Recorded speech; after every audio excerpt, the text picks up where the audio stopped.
मगर ईगल जब अपने पंख फैलाता है तो पूरा आकाश इसके स्वागत में पलके बिछा देता है। आज इस वीडियो में हम बात करने वाले हैं आसमान के बादशाह बाज यानी ईगल के बारे में, उसकी जिंदगी के बारे में, उसकी मुश्किलों, उसके संघर्ष, उसके हौसलों के बारे में, उसकी जाबाजी, उसके खौफ और उसकी बादशाहत के बारे में। हम बात करने वाले हैं बाज से जुड़ी उन तमाम हैरत अंगेज और दिलचस्प चीजों के बारे में जिन्हें जानकर आपके रोंगटे खड़े हो जाएंगे। तो हो जाइए तैयार मेरे साथ इस रोमांचक हवाई सफर के लिए। ईगल यानी बाज। इसमें तो कोई दो राय नहीं है कि जंगल राज बहुत बेरहम होता है। यहाँ जीने के लिए लगातार पूरी जिंदगी लड़ते रहना पड़ता है। मगर इससे भी बुरा और क्या हो सकता है कि पैदा होने के 2 हफ्तों के भीतर ही जिंदगी की जंग लड़नी पड़ जाए, वो भी अपने ही भाई बहनों से, और जहां माता पिता बैठकर जिंदगी और मौत के इस खेल का तमाशा देखते रहे।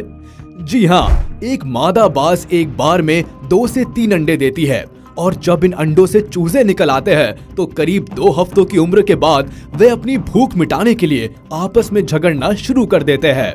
और ये लड़ाई मात्र हार या जीत की लड़ाई नहीं होती, बल्कि जिंदगी की लड़ाई होती है। अपनी जान बचाने के लिए इन्हें अपने ही भाई बहनों पर हमला करना होता है और अंतिम में कोई एक विजेता बनकर उभरता है। इनके पेरेंट्स दूर बैठ के ये सब तमाशा देखते रहते हैं, लेकिन इस झगड़े को सुलझाने की कोशिश कभी नहीं करते।